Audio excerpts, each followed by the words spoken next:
All right, local swell trackers. It is Sunday the 18th. We're 2 days away officially from spring, March 20th. And here's the surface winds. We are going to get some northeast swell coming up this week. It's going to start out small but end up being big. We have some disturbance out here. This is sending fetch off the wrong way. All in all, we're not looking great. There's two high pressures here that are going to merge this week, keeping trades around. And that's why actually we're seeing some strong trades right now from this 1035 millibar. Let's go back 7 days. These are the surface winds from last Sunday, the 11th. Take a look at that giant fetch. That brought us up into that 15-foot realm with some bigger ones from the north-northwest to north-northeast about a week ago. There's that giant high pressure that was assisting because it tightens the pressure gradient between a low and a high, and thus we had our last warning level swell. Rolling out the animations, you can see how that faded. The high pressure pretty much stays put, although it does kind of migrate to the east. There's going to be more high pressures coming. Now, here's the guys that sent us our double whammy here this last week, and it was a lot of fun, but I wish it could have lasted a while. As those two guys go zonal, all in all, we're not looking great for the forecast. Just more jet stream blockage from the highs and more north-northeast swell. This one easily advisory levels. Let me get to the current models. Okay, now these are the swell heights produced by the surface winds we were looking at. So this guy up here to the northeast strengthens. We've got some severe gales up there, about 45 knots. It tracks our way. It actually occludes or spins in place, allowing the center to expand and kind of slow that low down. The longer the fetch, and if you got some decent winds, they get to their full potential. So take a look at that. This guy gets really close to us too here by Wednesday, and we are looking at waves probably going to get 6 to 10 feet at select spots that like a north-northeast swell. And this one off here to our northwest, again sending the fetch out the wrong way. But we'll see some small 10-second west-northwest from this feature. Continuing on the animations for the long haul, we get another smaller northeast swell, a little sideband energy, and a very weak low again about a week out. Two very marginal lows that will only bring us up to about 3 feet, kind of a west-northwest to northwest angle, and that's gonna about it for the rest of the month. Rolling these out one last time. This is where the 7-day models end. All right, now we're gonna take a look at the swell periods generated by those surface winds, which generated the swell. Let's roll it out and take a look. There's that former north-northwest swell that we've been enjoying the last couple days, and bam, here comes that big north-northeast. Peaks on Wednesday, 8, possibly 10 feet. The buoys are forecasting some energy to hit 10 feet 14 seconds, so that's actually enough for 15 feet. But we're going to just downplay it a hair. It could get easily 8 to 10, especially for those north-northeast facing reefs. Continuing on, we see that next smaller north-northeast swell making its way down for some sideband swell, and then that little marginal systems I was showing you bringing us some short period west-northwest, and that's pretty much it through the end of the month. I wanted to take you back to that really big one because it's so pretty looking. Starting in the animations that guy was talking about that brought us in about a week ago to huge, and then there's that giant high. There's with the two systems that we're showing you bringing us our wave just this last swell, and then here's the current scenario setting up with the majority of our swell coming from the northeast. All right, doing a little hindcasting of the surface winds from last Sunday. Here's this fetch here deep in the TAS, and that's why we're seeing this little southwest pulse. We also have some fetch down here, and that's what we're seeing kind of a combo of a south-southwest to south, and then a little bit of a pinch of southwest, and keeping town in the 1 to 2.5 foot category. The animations, you can see this one spins for quite a while, so the surf won't go mill pond flat in town. And then this Thursday we get a nice size fetch in the TAS, and it actually moves out to the east coast right here. So Thursday, Friday, that means this coming Thursday, Friday, we get another pulse of southwest and south-southwest over the weekend, all just 2.5 feet from these areas right here. But the issue is now after that fetch is gone, we go relatively quiet. And although we do see some potential for some south-southeast swell, a lot of that is out of our swell window. Right now, models are claiming only about 2 feet. And of course, look at over a lot of energy over here by Australia and New Zealand.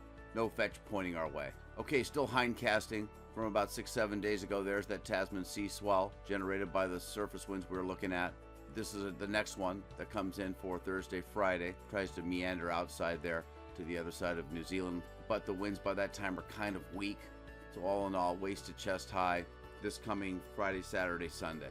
Rolling them out further, we go into a quiet period as the South Pac Sea height show. And although there's a big one for Australia, at this point I'm not sure whether we're going to see anything from that.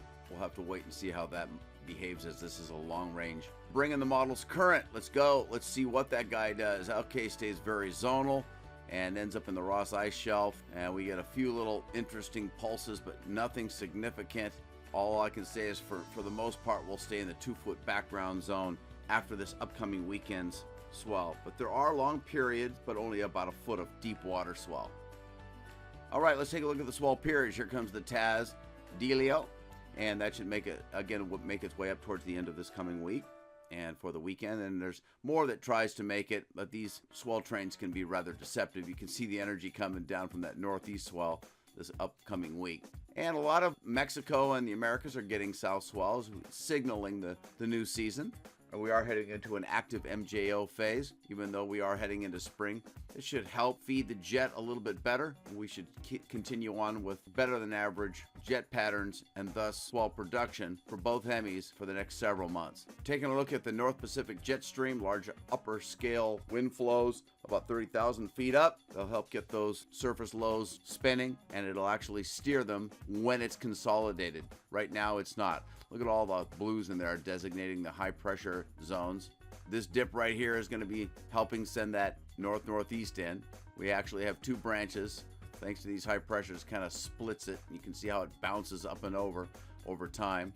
It tries to fatten up here and get lower at the end of this week. That should help in the long haul, but we'll have to wait and see, as the long range models are real tricky. And it looks like next weekend the upper regions will have some trophiness right over the entire state. This is a pretty weird setup. It'll be interesting to see how things shift as we head into spring.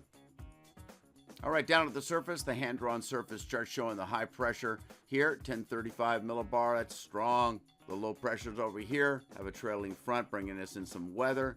And this low over here off of Kauai is also hurting us with the weather, being pulled up from the south. This new high pressure over here will be merging with this one, keep trades going a little stronger here. The winds, due to the low pressures, may see an east-southeast tilt over the next few days. We'll have to wait and see. We are looking at some weather after a brief bout, partly sunny skies. Through Monday night, the high pressure merging, resulting in a 1045 millibar high near the central Aleutians. So the trades will strengthen. And then Tuesday through Wednesday night, that high pressure is going to weaken and drop southeastward, closer to the islands. Thursday through next Sunday, there's a weakening front approaching the state from the west. Thursday and Friday, slowly pushing eastward across the island chain over the weekend. So wait and see what happens.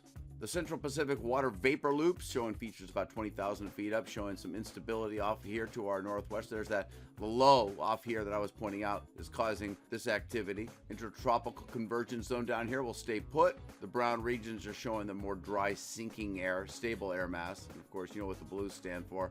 That's a lot of weather, a lot of clouds. You can see us out right about here. There's that big high pressure spinning out. You can see the little popcorn in the clouds showing those higher winds and the disturbance off here to our northwest. A little bit cleaner view of the islands. There's the low pressure out there that'll bring in the northeast in a few days, and the Pacific Northeast rainbow loops. Highs are going to be in the upper 70s, lows in the upper 60s. Drilling down a little bit further here, looks like some of this weather is definitely going to be hitting us. And there is that northeast tilt to the winds. You can kind of see by the direction of the clouds. So yeah, we need some better weather, sunshine, bigger waves.